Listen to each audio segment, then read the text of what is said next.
मेरा भी पेशा है शेर को मारने का। मैं बिल्लियों को कुत्तों को नहीं मारता, मारे तो शेर को ही मारूंगा। आओ, मैं किसी का मेर्सी पे नहीं बना, बाप के नाम पे परदादा के नाम पे मैं मुख्यमंत्री नहीं बना। बाप के नाम पे नौकरी मिला है उनको, बिना बाप के नाम वो चपरासी भी नहीं बन सकेगा। तेलंगाना स्टेट बना हुआ है श्रीमती सोनिया गांधी जी की वजह से।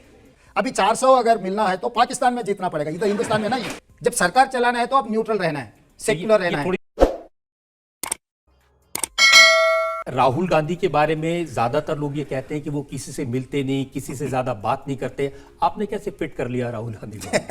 रजत शर्मा जी, मैं एक बात कहना चाहता हूँ, राहुल जी को जो मेरा ऑब्जर्वेशन है, मेरा पॉइंट ऑफ व्यू, बाकी लोगों का क्या ऑब्जर्वेशन है, क्या एक्सपीरियंस है मुझे पता नहीं। ज़्यादा से ज़्यादा लोग 99% राहुल जी मिलते ही कुछ ना कुछ पोजीशन खींच लेके जाने के लिए जाते, कुछ दरखास्त लेके जाते, भाई मेरे को पीसीसी अध्यक्ष होना, एआईसीसी सेक्रेटरी होना, नहीं तो मुख्यमंत्री होना, नहीं तो मंत्री होना।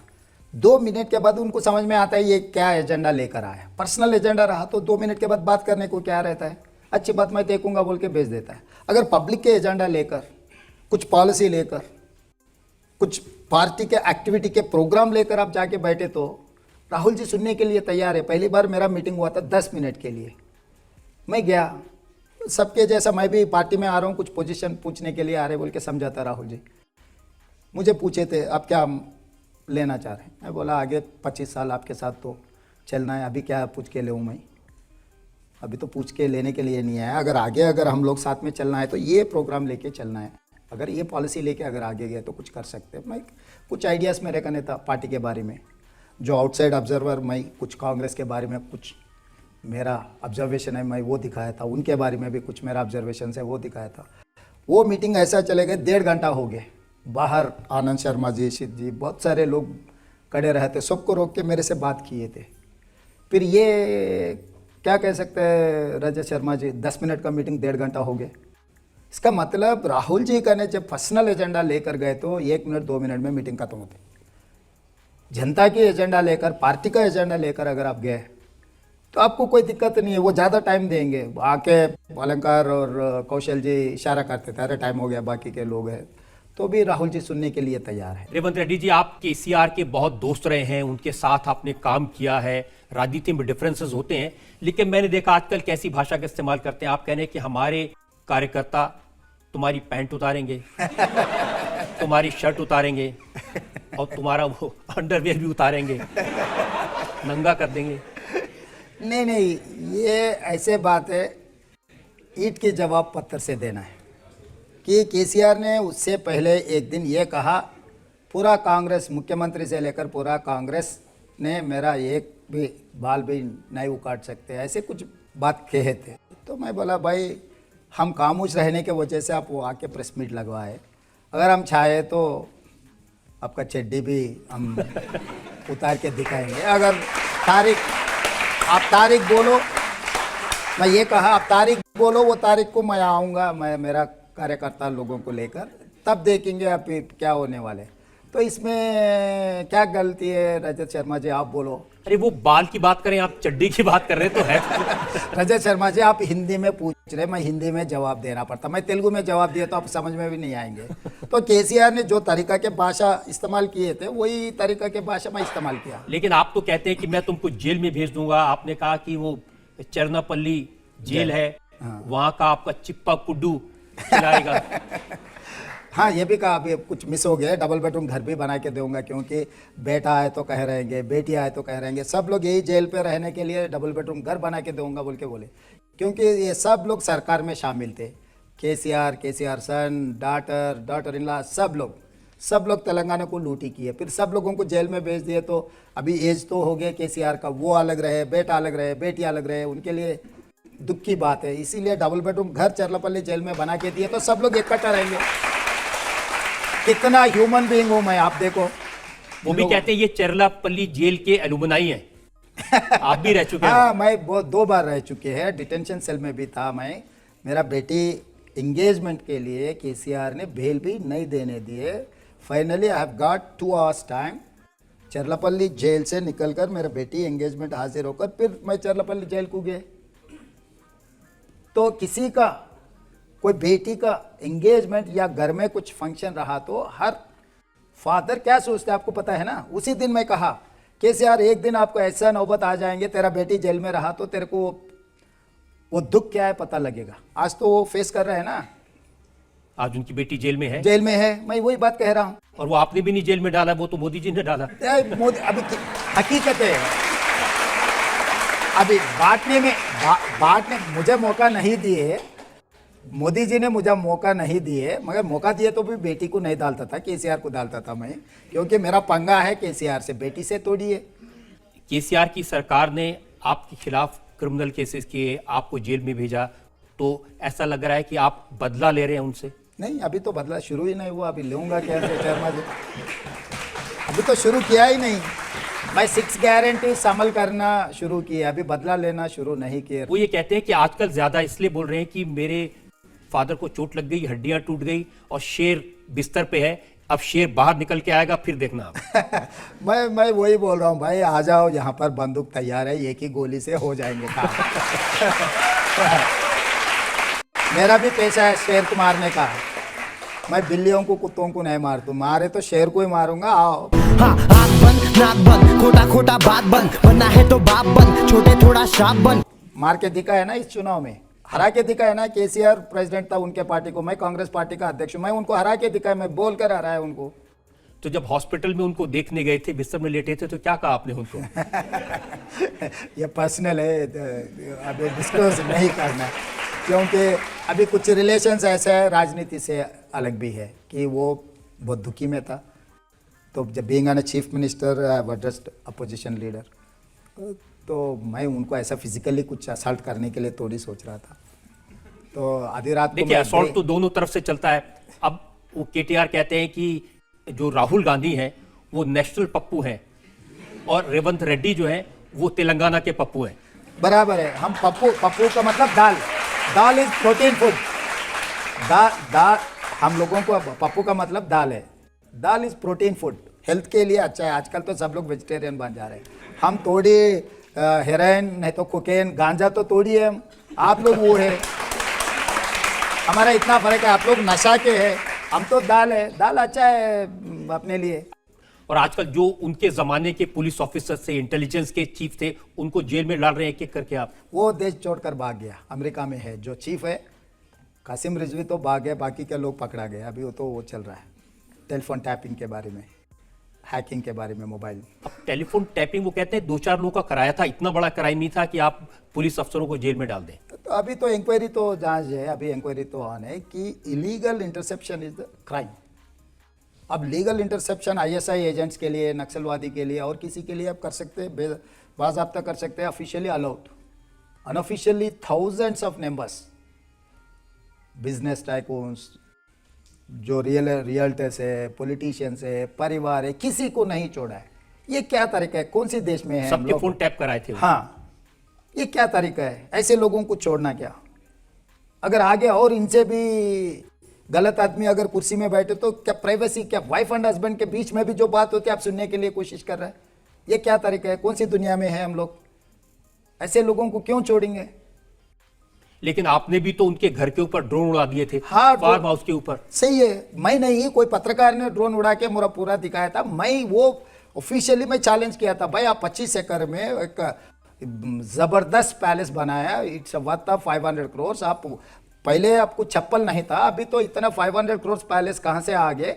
मैं प्रेस मीट लगा के बोले तो चैलेंज किया, कहाँ है दिखाओ। तो मैं अनाउंस किया, भाई ये टाइम को मैं आ रहा हूँ आपके पैलेस में दिखाने के लिए। मैं सब मीडिया को लेकर गए तो कम से कम 5,000 पुलिस लोगों को घेर के रखे, वहाँ पर नहीं आने दिए। वहाँ पर जाने के बाद उसका पैलेस मैं दिखाया था, ये पैलेस कहाँ से कमाया।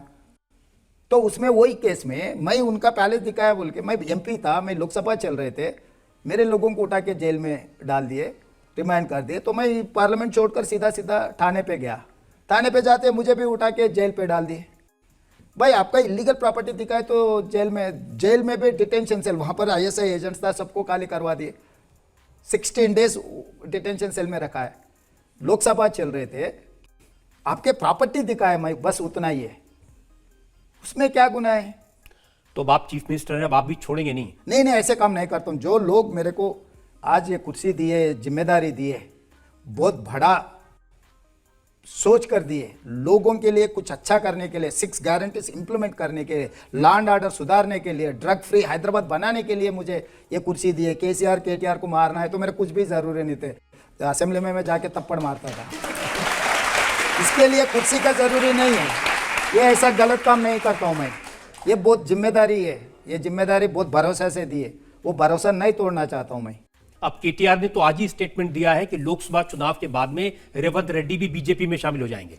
अभी मैं वही कह रहा हूँ, वो जो अंडरस्टैंडिंग है, आज भी लोकसभा में 5 सीट हम जीतने का, लोकसभा सीट से मैं आपको बोल के जा रहा हूँ, महबूब नगर, छेवेला, भुवनगिरी, जहीराबाद, मलकाजगिरी, 5 सीटों में बीआरएस वाले सीधा सीधा बीजेपी को जिताने के लिए सुपारी उठाए। सुपारी उठाए सो आदमी मेरा खिलाफ क्या बोलेंगे। मैं बीजेपी में जाना है तो 2017 में मैं खुद बीजेपी में जाता था, तभी भी बीजेपी सरकार में थे। आज मैं मुख्यमंत्री बना हूं कांग्रेस पार्टी में, मेरे को क्या ज़रूरत है। अगर मैं पावर मांग रहा तो तभी उन्हीं के पार्टी में 2014 में जाता था, मंत्री बनता था, 2017 में बीजेपी में जाता था, कुछ मंत्री बनता था। मैं all this days, all 17 years I have been in opposition. मेरा नाम पे, मेरा मेहनत से मैं चुनाव लड़कर, मैं चुनाव जीतकर मैं मुख्यमंत्री बना। मैं किसी का मिर्ची पे नहीं बना, बाप के नाम पे, परदादा के नाम पे मैं मुख्यमंत्री नहीं बना, मैं मेहनत करके मुख्यमंत्री बना। तो केटीआर को मेरे को क्या लेना देना है भाई, वो मैनेजमेंट कोटा है, बाप के नाम पे नौकरी मिला है उनको, बिना बाप के नाम वो चपरासी भी नहीं बन सकेगा। वो मेरे खिलाफ क्या बोलने वाले हैं। उन्होंने डायलॉग अच्छा मारा है, उन्होंने कहा कि रेवंत रेड्डी छोटा मोदी है, तो छोटा मोदी, बड़ा मोदी और अडानी मिलके तेलंगाना में ट्रिपल इंजन की सरकार बनाएंगे। अभी चलो उनको खुशी होने दो, वो क्या कितना दूर है, 2 महीना है, 2 महीने के बाद तो पानी का पानी, दूध का दूध अलग हो जाए। तो अब सारे लोग इलेक्शन लड़ना चाहते हैं साउथ से ही, प्रियंका गांधी भी तेलंगाना से इलेक्शन लड़ना चाहती हैं। हम बुलाए थे मैडम सोनिया गांधी जी को तेलंगाना से चुनाव लड़वाने के लिए, हम कोशिश किए। सोनिया जी राजस्थान से रिप्रेजेंट किए और प्रियंका राहुल जी को हम लोग बुलाए थे, वो नहीं आए। प्रियंका जी को भी हम लोग वेलकम किए तेलंगाना के लिए, क्योंकि तेलंगाना स्टेट बना हुआ है श्रीमती सोनिया गांधी जी की वजह से। अगर नहीं है तो और 100 साल भी हुआ था अगर तेलंगाना नहीं बनता था। इसीलिए मैं ये हमेशा लोगों से सुनता हूँ, उनके परिवार से कोई ना कोई यहाँ से रिप्रेजेंट किए, क्योंकि तेलंगाना स्टेट बने उनके परिवार की वजह से, तो वो परिवार तेलंगाना से रिप्रेजेंट किए, तो अपने लिए शोभा है। तो हम लोग कोशिश किए, मगर अभी तक तो माना नहीं। जो इलेक्शन पोल्स हैं उनके हिसाब से तीसरी बार भी प्रधानमंत्री नरेंद्र मोदी का ही नंबर है, और वो खुद भी कहते हैं कि इस बार 400 बार। तो इसमें आपका क्या सेगमेंट है? नहीं, अभी नारा के लिए अच्छा है। अभी 302, 303 जो भी मिला है, गुजरात में 28 है, सब मिल गए। राजस्थान में 25 है, सब कुछ मिल गए। हरियाणा में 10 है, सब कुछ मिल गए। दिल्ली में 7 है, सब कुछ मिल गए। यूपी में तो बीजेपी को 62 मिला, अलायंस के सबको मिला के कुछ कम 65-70 मिले, और बिहार में 1-2 छोड़कर सब कुछ मिल चुके हैं। हर जगह में 100% मिल गए, अदरवाइज 95%। ये सब सारे मिलने के बाद 300 नंबर तक पहुंच गए भारतीय जनता पार्टी। अभी 400 अगर मिलना है तो पाकिस्तान में जीतना पड़ेगा, इधर हिंदुस्तान में नहीं है। तो मोदी जी भी ऐसे ही 400 कह रहे हैं, मिलने वाले 200 भी नहीं है। तो एक जनरल परसेप्शन क्रिएट करने के लिए politicians and WhatsApp university, Modi ji का बड़ा सक्सेस यही है ना। व्हाट्सएप यूनिवर्सिटी में तो 400 बना दिए, पर इस बार तो ऐसा नहीं है। लोग सोच रहे, बेरोजगारी, अभी सर्वे कुछ आया था, अभी कोई आया दिखा रहे थे, 62% of the population youngsters anti Modi. जो एसेंशियल कमोडिटीज का प्राइस 72% बढ़ गए। 400 रुपये सिलेंडर 1200 रुपये हो गए, 50 रुपये का पेट्रोल 100 रुपये 110 रुपये हो गए, हर चीज महंगा हो गए। He has promised every year 2 crore jobs, but I have asked one question in parliament in 2022. He has replied, वो हिसाब से 20 crore जॉब देना था, मगर जवाब ये दिए 7,21,680 जॉब्स। 20 करोड़ जॉब देने का वादा किया था मोदी जी, दिया 7 लाख। और जनधन खाता में हर गरीब को 15 लाख रुपए स्विस काला धन ले आके खाता में डालने के लिए कहा था। आपके खाता में आया कुछ? भाई इधर कोई है क्या 15 लाख किसी को मिला? इतने सारे लोग, आपको किसी को नहीं मिला। कोई किसान का लड़का है, किसान का बेटा है, किसान का इनकम डबल करते बोल के कहा था। आज तो दिल्ली में सुसाइड कर ले रहे। महीने भर यहाँ के किसान के खिलाफ काला कानून जो लाया, 700 लोग मर चुके हैं। हरियाणा पंजाब के किसान पूरा दिल्ली को घेर के रखा है। पुलिस फायरिंग में किसानों मर जा रहे। डबल इनकम कहाँ से हुआ है? मोदी जी कहाँ से दिया? हर गरीब को घर देने के लिए 2022 75th ईयर ऑफ डेमोक्रेसी, हर गरीब को घर देने के लिए वादा किया था मोदी जी। कितने लोगों को घर मिला? हिसाब किताब बोलो बोलो। फिर भी मोदी जी तीसरी बार प्रधानमंत्री बनने के लिए आप देख रहे। तो इसीलिए इस देश को, किसानों को, युवता को, महिलाओं को मैं रिक्वेस्ट करना चाहता हूं, भाई ये देश कहां जा रहे हैं?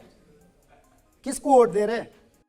कौन सी सरकार बनाने के इस हिंदुस्तान को सुधारने के लिए आप कोशिश कर रहे हैं?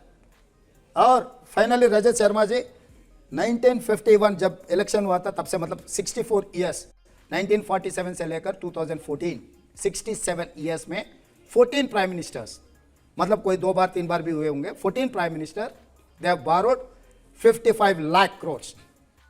2014 से लेकर 2024 तक नरेंद्र मोदी जी ने कितना लोन्स लिए पता है रजत शर्मा जी?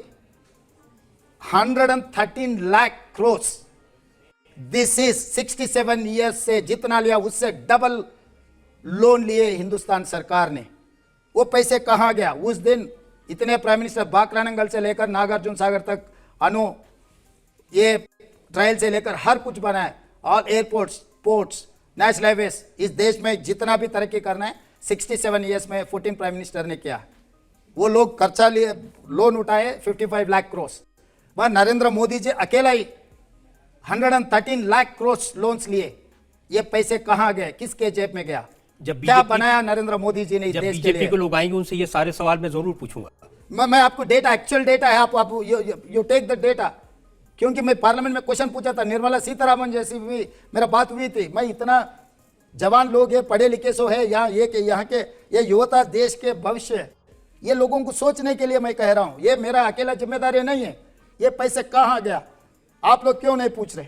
आप लोगों का जिम्मेदारी नहीं है क्या ये पूछने का? पहली बार आप लोगों को वोट मिल रहा है, किसको वोट दे रहे हैं आप सोच कर दो। मोदी जी को। हाँ दो, कोई परवाह नहीं है। और एक 100 करोड़ आपको, और एक 100 करोड़ आपको आपके परिवार के ऊपर कर्जा आएंगे, तब पता लगेगा अपना भी प्रॉपर्टी। नहीं, आपका अधिकार है सवाल पूछना, बिल्कुल, और हमारी जिम्मेदारी ये सवाल पूछना, इनके जवाब लेना, और जनता को जवाब मिलने चाहिए। जिस तरह से डीएमके के लीडर्स ने, उदयनिधि स्टालिन ने कहा कि सनातन धर्म डेंगू मलेरिया की तरह है, इसको हम सबको मिलकर सर्वनाश करना है। अभी वो द्रविडियन मूवमेंट, उनका वही, जैसा मोदी जी किसी के खिलाफ बोलकर पॉलिटिकल एडवांटेज लेने के लिए कोशिश कर रहा है, वही आदर्श में उदयनिधि मारन भी और किसी के खिलाफ बोल के पॉलिटिकल एडवांटेज लेने के लिए कोशिश कर रहे हैं। ये एक्सट्रीम स्टेटमेंट को या भारतीय जनता पार्टी वाले किए या डीएमके वाले किए, कोई भी ऐसे बातों को इस देश में जगह नहीं है।